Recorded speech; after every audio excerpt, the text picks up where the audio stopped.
Hi, Sterling, you done? There you go.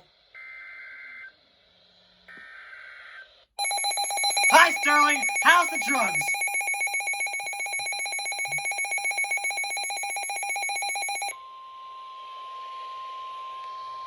The National Weather Service in Sterling, Virginia has issued a special marine warning for Chesapeake Bay from Sandy Point to North Beach, Maryland, Eastern Bay, until 4 p.m.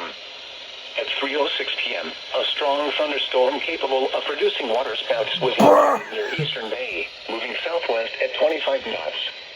Hazard. Wind gusts 34 knots or greater and waterspouts possible. Source. Radar indicated. Impact. Boats and small craft could be thrown overboard by suddenly higher winds and waves capsizing their vessels. Waterspouts can easily overturn boats and create locally hazardous seas. Locations impacted include Parsons Island, Miles River, Herring Bay, Eastern Bay, Roman Coke, Bloody Point Light, Thomas Point Light, Shady Side, Deal and Mail. Move to safe harbor until hazardous weather passes.